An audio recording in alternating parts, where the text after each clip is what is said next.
From the European Parliament here in Brussels, this is Raw Politics.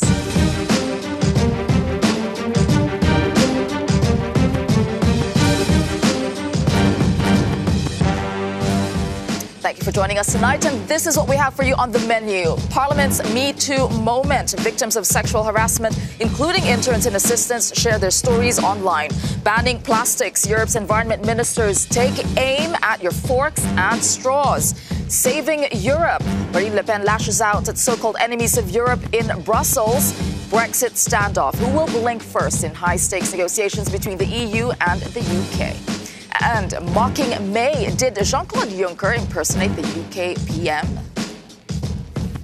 All right, it's time to meet our panel for tonight. We have, of course, Darren McCaffrey, our political editor here at Euronews. Darren, which of these stories are you watching closely? I think that's been Marine Le Pen. As Emmanuel Macron falters, Le Pen sees an opportunity. And given the fact that we are, 7 or 8 months away from these crucial European elections, it's clear that she views an anti-EU argument as the way forward. Interestingly, though, she doesn't think that Steve Bannon, as part of this plan to unite populists, will be explaining why. Indeed, she said that, I think, in front of Salvini. Right, also joining us tonight is Nina Sheikh. She is a political commentator and director of data and polling at Rasmussen Global. Nina, which of these stories do you like? Well, I think it's another crunch week for Brexit. And as to who's going to fold first, I think I have a good idea. So, oh, we'd love to hear that one. Yeah. And joining us also is Jeanne Ponte. She's a parliamentary assistant and co-founder of the MeTooEP.com. I think we know what you're going to be choosing here tonight. Absolutely. I'm going to speak about the Me Too movement and our movement of workers 12 months after the big international Harvey Weinstein scandal. All right. Which is, in fact, the story we're starting with tonight, because it brought down Hollywood heavyweights. It inspired worldwide protests, and most recently, it shook America's judicial system to its core. Now, 1 year after the first Me Too hashtag began trending on Twitter, we are seeing a revival of the movement in this very building. Last year, MEPs passed a resolution to combat sexual harassment in the EU, and advocates are still waiting for it to be implemented. And today, Parliament employees launched an anonymous blog meant to, quote, break the culture of silence. Take a listen. In December 2017, I started my internship in the European Parliament. In the first days of my new appointment, I got into the elevator and inside was a man I did not know. He looked at me up and down and then proceeded to tell me that there weren't many beautiful women in the European Parliament and that since I was new, I should take the opportunity to taste his pancakes. He then told me that the pancakes should be eaten in the morning and that I should absolutely taste them in his place. I received an email once at 2 a.m. from a political advisor working at the European Parliament, known for his passion for lustful photography. The email, sent from his work email to mine, included a series of pictures taken of me at work without my consent or knowledge. The subject of the email? I have more pictures of you. I was a young male trainee at the European Parliament, fresh out of my postgrad studies and excited to get involved in politics for change. During a group off-site, I was too lenient with the open bar and ended up more under the influence than I usually allow. A friendly man followed me all night and his bravado grew as the hours passed. Drunk and vaguely uncomfortable, I decided to go to my room and sleep. He followed me and begged me to be allowed to take the extra bed. Having no more fight left within me, I allowed him to take the extra bed in my large room and I went to sleep in my own bed. The feeling of someone touching me woke me up. I continued to push his hands away from my body and repeatedly told him to stop. At one point he finally did, reluctantly. I was sent on an official mission and decided to share my Airbnb with a colleague. One night I was in bed when I heard a knock on the door. My colleague walked in just his underpants. I got angry and insisted he leave. Instead, he barged and got into my bed. I was so scared that I curled up in a little ball and begged him to leave me alone. But rather than respect my wishes, he chose to assault me. I filed a complaint with the competent authority on the 3rd of October 2017. I am still waiting for their answer. Well, these are very powerful stories. Jeanne, of course, I will start with you. Today, we have 5 stories on the blog. You told me there are 8 that you have currently. How pervasive is this problem in the European Parliament? So I think like those testimonies show two things mainly, that sexual harassment is still happening today, even though the members of the European Parliament have adopted last October a strong resolution with the chapter dedicated to the European Parliament. It's still happening today. And what the other thing those testimonies show is that sexual harassment happened to men and to women at the same time, even though the statistics show that 90% of the cases are the victims are women, it's also happened to men. And since this morning, so the blog is public from this morning, and since this morning, we received 8 new testimonies. On those testimonies, 4 are about men being victims. And we know, and I'm making a strong statement here, sexual harassment has no age. Sexual harassment has no frontiers neither. Sexual harassment is not making a joke or trying to seduce someone. Sexual harassment is illegal. And we, as a movement of workers, we wanted to create a safe space for workers. And this blog is about that, sharing your testimony. Because when you share your testimony, it's the first step of getting better. Or recovering, but that and not getting used to this kind of behavior. Yeah, that also ended with one of the people who shared their stories with you still waiting for an answer to her complaint. So how would launching a blog like this or telling these stories, making it public, push the cause forward and get some action done?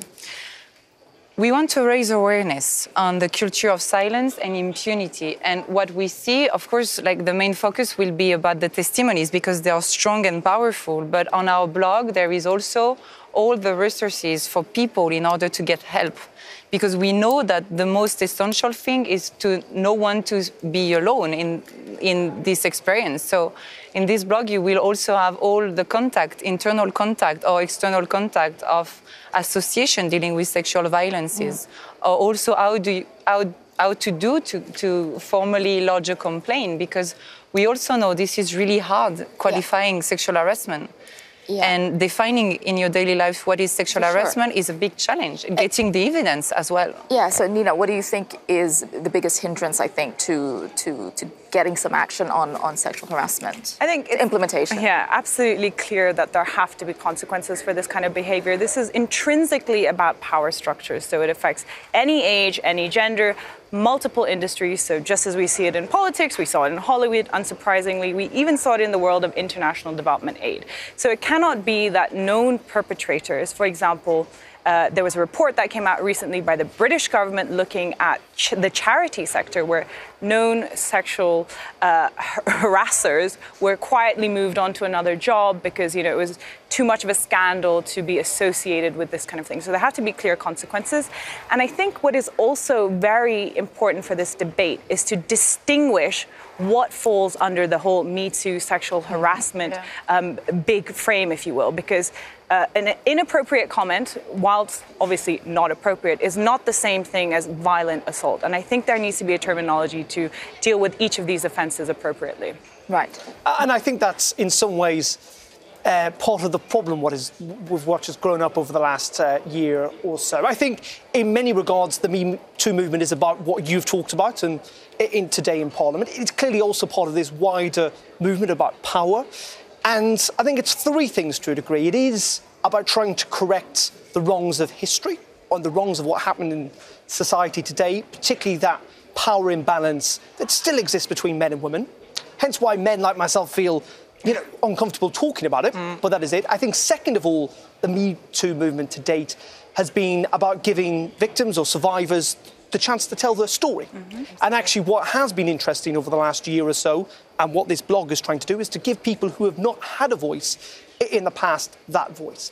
But third of all, this is about us as a society trying to have a conversation about what we think is right and wrong, what is appropriate and not appropriate, and that extends obviously to things that are illegal and definitely wrong, to things where it's a bit grey area. Right. And I think in that part, one of the problems of the Me Too movement globally, not talking just about the European Parliament here, is that to a large degree men have been shut out of that discussion.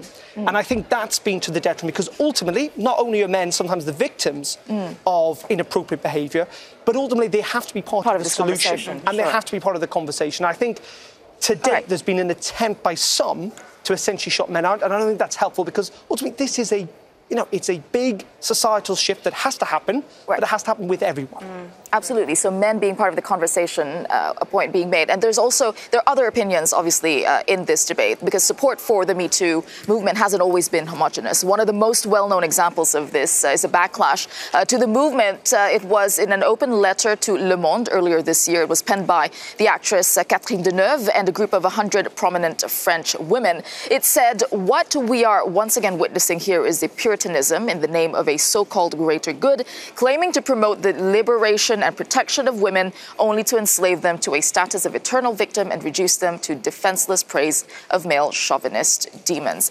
All right, I'd like to put it, okay, maybe Nina first. Do you see where she's coming from? No, I think that's a ridiculous statement, because I think whether you're too idealistic on either side of the argument doesn't make sense, and you have to land somewhere in the middle. We know that sexual harassment is rampant all over the world. I mean, I come from a country where women are basically second-class citizens. And as I already pointed out, this has much more to do with the inherent structures of power. So even though there is a strong gender element to it, men and women are both, affected by sexual harassment. So I absolutely don't agree with this argument that by talking about sexual harassment, you're actually taking away women's agencies. Absolutely not. This is not only about women, it's about men and women. It's about structures of power in society. And men have to be a part of this conversation just as women. But you did make the distinction also on drawing the line between what's definitely illegal and assault and something that, it's inappropriate. Exactly. And I think the problem is that around this debate, too often you get ideologues on either side. So you have some people saying, whatever is sexual harassment is all the same, and they tar it with the same brush. So you have to be able to determine what the nuances in that argument are. And on the other side, to claim that this is all nonsense and you're taking away women's agency by talking about this, and this is a chauvinist experiment, is also nonsense in my view. And Jeanne, I was reading some analysis on what the debate within feminist groups, so feminism, some who would say, well, if you're being assaulted, then call the guy out for it. Don't be quiet. So how would you respond to that vision of, well, this is what feminism is about? Call him out. Be strong. Don't hide behind. Yeah, but those victims are strong, because they are strong enough to speak out and to share their own stories. Of course, there is a problem of the official lodge of a complaint, but that is something else. But I will not say, just to go back to what you previously said, putting the responsibility on the shoulders of the victims is a quite easy solution. To say to women who are victims or men victims of sexual harassment or sexual assault, you should speak out, you should complain, you should go to the police. I mean, everyone can say that, but in reality, doing it, making the step of doing it is quite much more difficult. And I do think because I was really fed up hearing it's about culture. Sexual harassment is about culture. For example, Catherine Deneuve is a French citizen. I'm also a French citizen. So I've heard so many persons telling me, but French people like seducing other people. So maybe they are thinking seduction is exactly the same as sexual harassment, harassing someone. The fight against sexual harassment is not about saying to every man you will not be able to seduce anymore, or to but I think there is a wider conversation to be had. Clearly, there are things that are legal and illegal. Yeah. And the things that are illegal need to be treated with the law. And if you've been a victim of that, you have to speak up, and the authorities have to deal with it. That's what happens in our society. Now, there is clearly a wider debate at the moment about what we view as society to be appropriate and inappropriate. Now, that's not covered by the law. And yes, there should be potentially mechanisms up to judge what wider groups, say, the European Parliament view as appropriate and inappropriate in a workplace. But we also have to understand that is a discussion. There is no what's appropriate to you, Tessa, or to me. It's different, and that is why this conversation is so difficult. But it has to be, as I say, a conversation we all have. And this idea that because potentially someone views what has happened to them as inappropriate doesn't necessarily mean it is inappropriate. And that's the really difficult thing. And I think we have seen examples recently where, because this is not as innocent until proven guilty, we have seen people who've been accused of things that certain people have viewed as inappropriate. They've been damned for it, but we've not had that discussion about, at a wider societal level, about what they've actually done is inappropriate, and yet their lives also then lie in tatters. It's really difficult. It's a good, but just to go back to what I'll give you 10 seconds because we don't have much time. Yeah, but just to go back to what you said, this is also the reason why we did not give any names on that blog, neither of the victims, neither of the perpetrators, because we want to focus on the system and the structure of power. and what's being done about it. Okay, good discussion that we're having, an important discussion, a sensitive one, albeit, but we must be having. All right, we'll have to move on now there's a video of a woman pouring bleach on men's laps in Russia recently, and this went viral. Well, the problem is it was completely fake, and you may be surprised to learn who was allegedly behind it. Alex Morgan and our team in The Cube has been looking into this. Alex? Well, the video, Tessa, went viral globally. Let's just show you the video, picked up as it was by media all around the world, taken from an activist's YouTube channel. Here we go. We have bottles of apparently bleach being poured on the laps of men on the subways in Russia. Now, this individual here seemingly pouring it on shocked men who are spreading their legs, something that's described as man spreading. And this video then picked up and shared around the world. The individual who claimed to have filmed it, Anna Dogovlyuk, saying that it was her video manifesto to tackle what she called people trying to display their alpha manhood, saying if they try and do that on the metro around women and children, they deserve nothing but contempt. And saying here that this video manifesto was shared and made possible with the assistance of her friends. Well, what really made it go global was when it was picked up by In the Now and put into the English language. Now, In the Now, something to know about them. They are owned by Russia Today, and Russia Today is funded by the Kremlin. And there's a caption at the bottom here in that video which acknowledges some say it's all staged. So why is a Russian platform translating this video into English, pumping it out into the English internet sphere, and acknowledging that some people say the video is all fake? Well, EU Mythbusters, that's a project that EU versus disinformation campaign set up in the European Union to tackle what they say is Russian disinformation. Well, they say this whole video was shared by the Russian media because it stirs up extreme views. And in the Facebook comments of that video, more than 21,000 of them, I can tell you, many of them are too offensive to share. It is extreme feminist and anti-feminist views. And these researchers claim that is exactly what the Kremlin wants to do. They call it the operating method of troll factories, saying this is just another example of, regardless of whether the video is true or not, the Russian media will share it to get extreme views. They also say the video itself, to bring up a quote from them, mirrors a sort of hostility in Russian state television to what they say is the Me Too movement and political correctness in the West. So the claim here is that this video is staged and then shared, regardless of it being staged, by Russian media to get a reaction. And I'll end very quickly on Anna responding to these claims on Instagram. YouTube, by the way, have taken down her original video for breaching their guidelines. Well, Anna here, she mocks Western media. This is The Sun she's quoting here, saying, well, I thought my critics in Russia were the biggest idiots. Now I believe it's Western media. So she obviously rejects those claims. But needless to say, this video has stirred up extreme views and reminded people there was a lot of hostility to the Me Too movement in Russia itself. All right, thank you for that, Alex and the Cube team. Nina, this is right up your alley. I'm going to ask you this. You've been, you watch Russia very closely as well as the internet. I mean, this manipulation, what was the objective? This is straight out of the Russian playbook. I work with the former Secretary General of NATO, and we're looking at how the information space is being weaponized. Russia seeks to, which it has been doing, by the way, in covert foreign influence operations around the US elections, around European elections, around Brexit.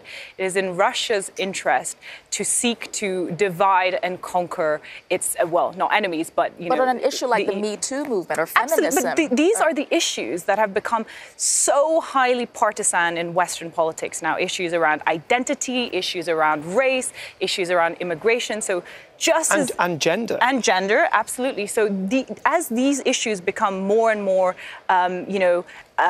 associated to certain political tribes, and people completely associate their identity to that political tribe, whether you say you're a liberal or you're conservative, these are the defining issues. And of course, Russia is able to do this because there are splits in our Western democracy. So I expect a lot taking more advantage of just divisive chaos, confusion, issues. And cause lots of trouble. Or another divisive issue. Well, let's turn to Brexit, because despite some optimism in Brussels and London, a deal is still not certain. DUP leader Arlene Foster and SNP leader Nicola Sturgeon, they're both setting out their stalls in the negotiation trade-off. Let's get the latest now with the Brexit brief.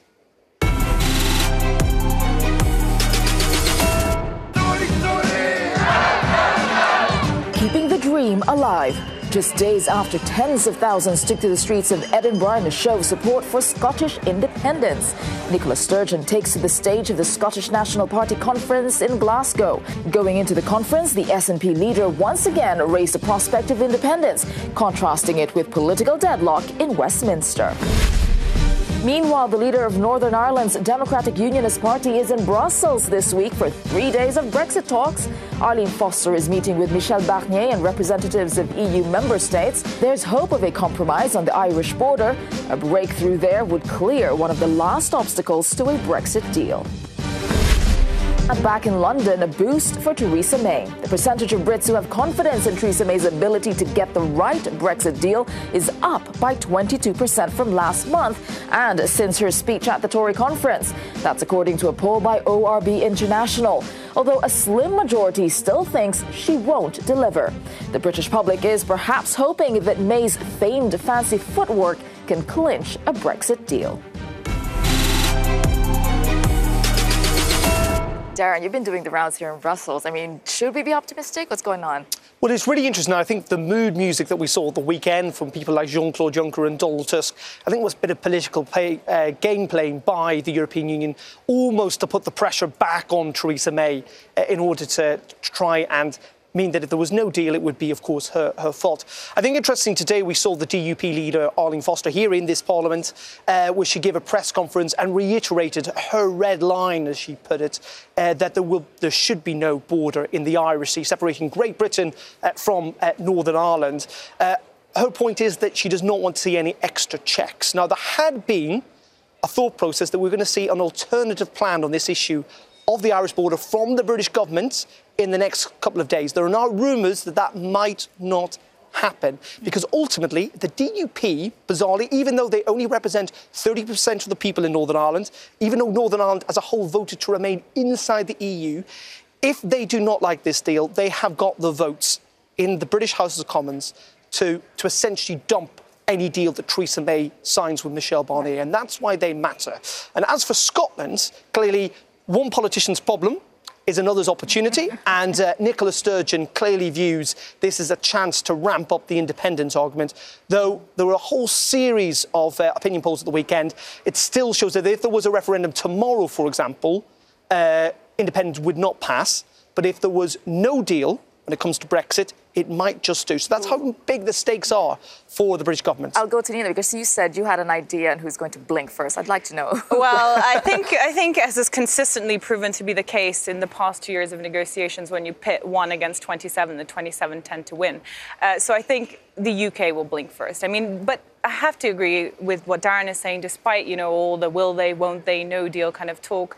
I think we're edging closer to a deal because fundamentally, ultimately, it is in everyone's interest to strike a deal. And one of the biggest sticking points in the talks, that's the question of the Irish border. If there is no deal, that is not resolved. So I think where we're heading really is towards the position where the UK kind of remains in the customs union. Yeah, so you call the bluff of Theresa May. She said, we're going to leave, but actually, no. She's just... Yeah, and I think right, people talk about, and it's a natural thing to say that, of course, it is in everyone's interest to get a deal. Economically, Britain would be damaged, the EU would be damaged. But Brexit, in its sense, was people voting against their economic self-interest to a degree. And there are people perfectly willing to say, we do not want a deal if it's not a good deal, even if, again, it does Britain or indeed the EU more damage. So, it's still really difficult to judge. And this discussion's not over because the whole week is about Brexit. All right, we have a lot more coming up on Raw Politics. As Europe moves to ban single-use plastic, we ask, is it a significant step or feel-good policy? And is Marine Le Pen eyeing a political comeback by attacking so-called enemies of Europe? That's still to come.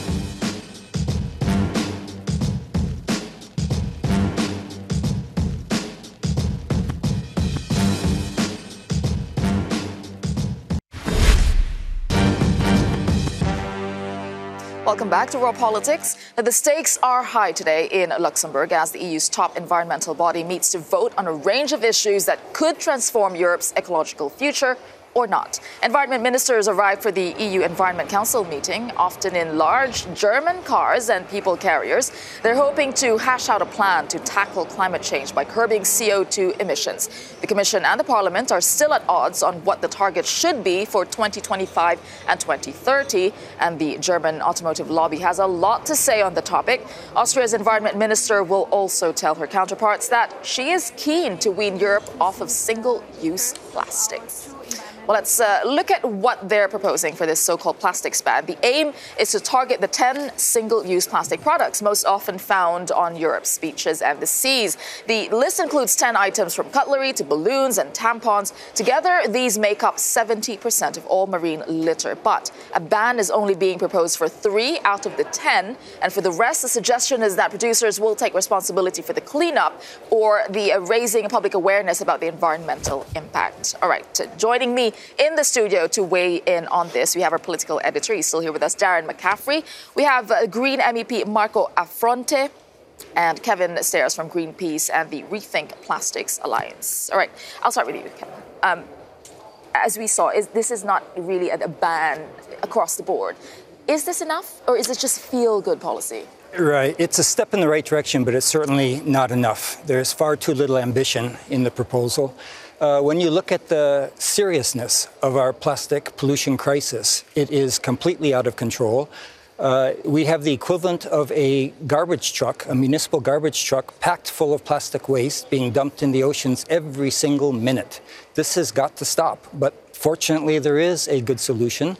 If we look at your bathtub overflowing, you don't start mopping up the water before you turn off the tap.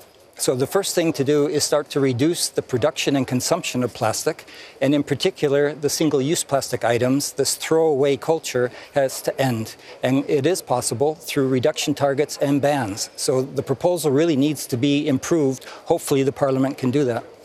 What do you think, Marco? Are we focusing on the right solution? You're asking people, okay, change your lifestyles, but actually we have really powerful lobbies that possibly prevent bigger policies getting through. Yes, I think that is one of the problems. Of course, when you talk about the discussion within the European Parliament, of course, we have to listen, or we listen anyway, to the stakeholder and the lobbyists. And just an example, we have, as you said, a list of products that should be banned after this directive will become a law. And in the last weeks, I met, for example, a representative of firms in Italy that produce only and exclusively sticks for the coffee. So they say, okay, the directive is good, but you can derogate on the sticks coffee. And another one, I met another one that say, okay, the directive is good, but you have to derogate for the catering, because the catering is not possible with plastic. It's not like this. We cannot work like this. This is a change, man. This is something that we want to change in people. We want to change in mind of people. So we have to start strong, and then the people can change also the way that they consume products. Right. You know, 87% of Europeans said they're worried about the impact of plastics. But I mean, when we see that list, we go, what? I need to stop using cotton buds? I need to stop using... The bizarre thing is, even though there are powerful interested force here, and I think 300,000 Europeans are employed in the plastic industry, it's worth hundreds and hundreds of millions of euro a year. I think actually the kind of single-use plastic campaign has been quite effective at reaching the public, having an impact. I think people do now think about single-use plastics. Clearly, businesses, to a degree, are on board. We've seen Starbucks and other good coffee retailers now charging for you to use a single-use cup. We have seen supermarkets, or the government forced supermarkets in certain countries to introduce a bag tax or a levy on plastic bags, which again has reduced the level. I think people, actually it has hit home because people do realise that they have been quite wasteful. The problem is, how far can this go? And for everything that you want to ban, you have to have an alternative. People are willing to swap or to make compromises, but it's very difficult to give up anything wholly. And that, I think, is the troublesome nature for environmentalists, but also for legislators. All right, there's something else I'd like to bring up, because let's take a look at how much of these proposals would actually tackle the problem of plastic waste. Where does most of the waste come from? So far, packaging is far and away the biggest driver of plastic pollution. It made up 59% of plastic waste in the EU in 2015. Next was electronic equipment at 8%, followed by agriculture, automotive and construction industries, which made up 5% each. Kevin, I'll ask you, packaging. Why don't producers just stop producing these plastic packaging? That's what should happen, actually. We need alternative systems. There's a lot of unnecessary packaging, first of all, that should be banned. And no, it is not a question of moving to alternatives, because no packaging is an alternative as well for many of these products. But it's interesting, though, consumers go into supermarkets and we all say, like in the old days, we go and we pick up, carrots and vegetables and whatever. And some people do. Lots of consumers, when they've got a choice, actually like it being wrapped up. We've got this sense that it's cleaner and it's better for you. And that's a bigger thing about trying to change people's minds. And that's a far bigger task. And we also have the consumer, I think, or people need to feel like they're buying into this as well. You cannot just go around banning things because you will face a backlash from people. People need to feel they're part of this process. Well, there is a contribution that has to be made by the legislative body, the governments, the industry, and the consumer. That's true. But the consumers are actually being forced to address this issue where it really should be the corporations, the industry responsible for producing, especially single-use plastics. All right. There are alternative delivery systems, for example, that obviate the need for the packaging. And this is what's necessary. But without the legislative mandate, the industry is not changing. We're running out of time, but Marco, very, very quickly, I'll just give you 10 seconds to answer this. I mean, are we focusing, okay, there's plastics, but then we have coal dependence, we have the automotive industry. Are we not giving that enough attention as well? Oh, for sure. But anyway, plastic has become in the last weeks, in last months, under the attention of the public. That's why we are here discussing plastic. That's why the Commission made this kind of step further. We need to do Is it a distraction for the big industries? Not a distraction, but we need to do the same also for other items, for sure. It's always a really obvious thing because anyone who's been to a beach this summer, gone for a swim, they will have seen plastic in the ocean. And it's something that actually you can't really get away from. Right. Okay, still a big, big issue here, the environment, and definitely in the European Union. All right, but we'll move on. Just a few weeks ago, the EU launched proceedings against Hungary amid concerns over the erosion of democracy in the country. And controversially, the UK Conservatives supported the Orban government in the vote. Well, that caught the attention of Hillary Clinton, who was speaking today at Oxford University. And here's today's You Said It. It's disheartening to watch conservatives in Brussels vote to shield Viktor Orban from censure, including British Tories. They've come a long way from the party of Churchill and Thatcher. Strong words from Hillary Clinton there, but the Tories were thinking about Brexit and trade, weren't they? Yeah, yes, of course. The Brexit is such a big issue, and I think that I don't know.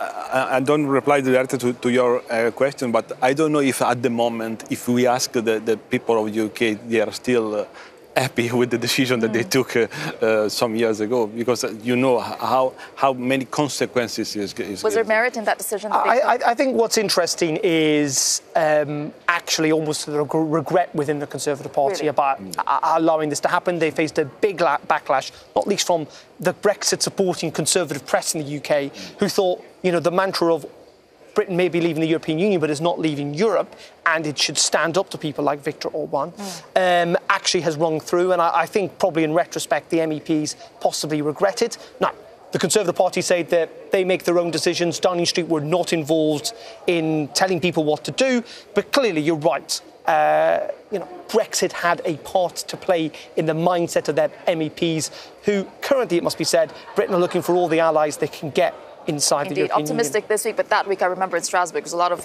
pessimism around Brexit. All right, we still have a lot more for you after the break as anti-Macron protests come back to France. We gauge the prospects of a political comeback from Marine Le Pen. Plus, did Jean-Claude Juncker mock UK leader Theresa May during a press conference? That's coming up after a short break.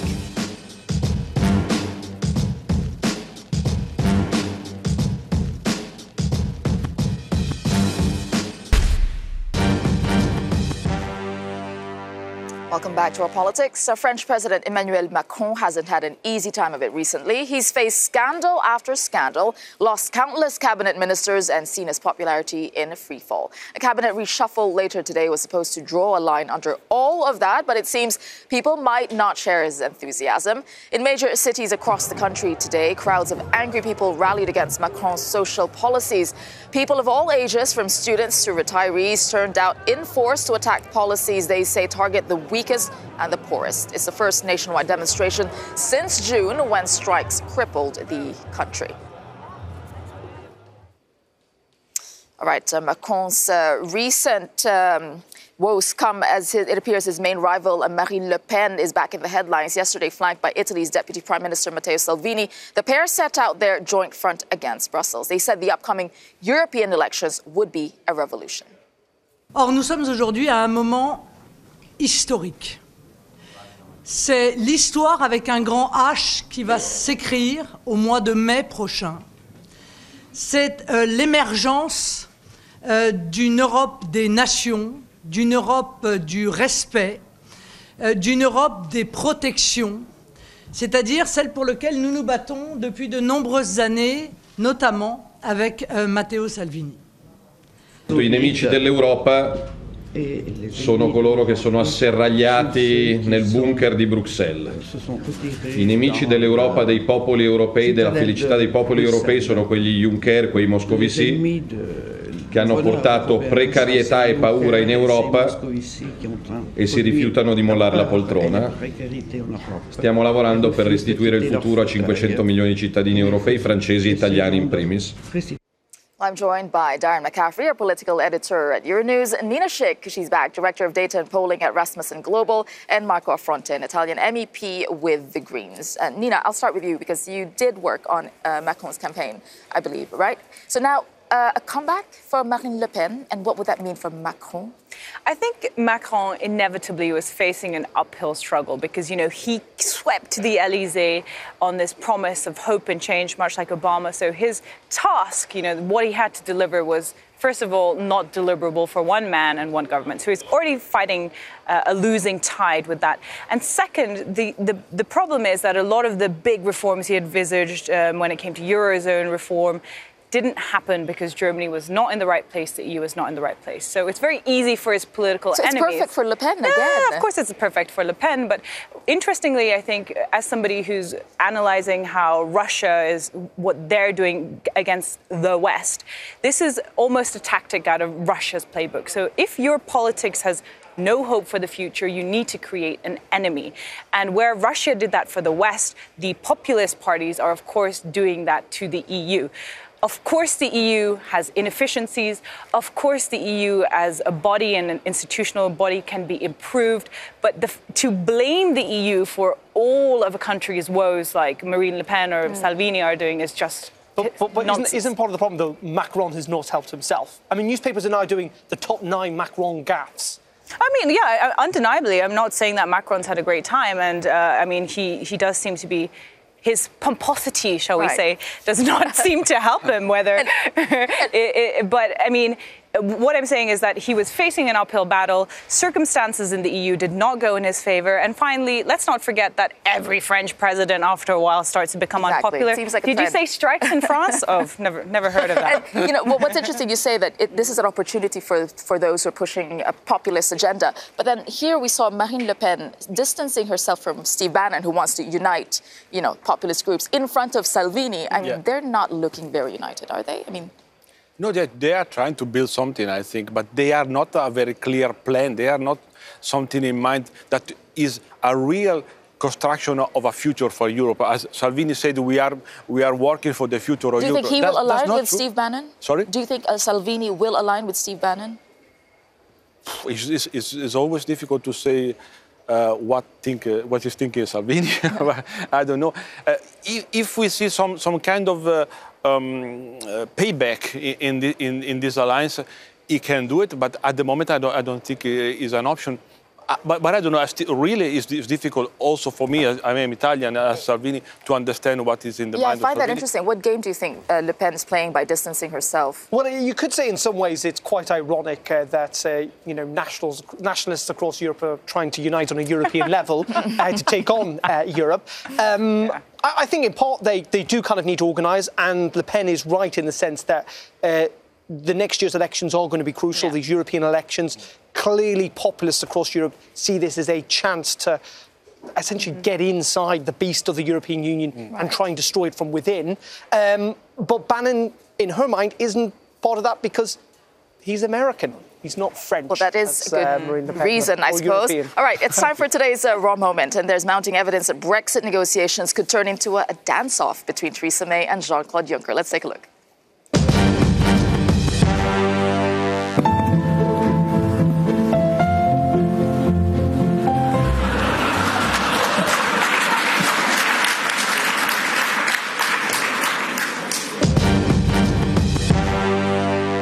Look at that. This has become a signature now. I think it's great, and clearly looking at Theresa May's poll ratings, dancing even very badly is the way to go forward. But I think, maybe the next EU Council meeting should actually be an episode of Dancing with the Stars, and we can settle the Brexit negotiations on the dance floor rather than sat around a rather dull table. I bet you a lot of the public would be up for that. I mean, Juncker's on his way out. Exactly. Would you be up for that? MEPs be up for that? Okay, I'm on board. We're looking forward to it. All right. Thank you very much to our panel, and thank you for watching us on Raw Politics. We'd like to hear what you're talking about. I'm on Twitter at @Ercilia and @Euronews. You can also use the hashtag Raw Politics. Have a good evening. See you tomorrow.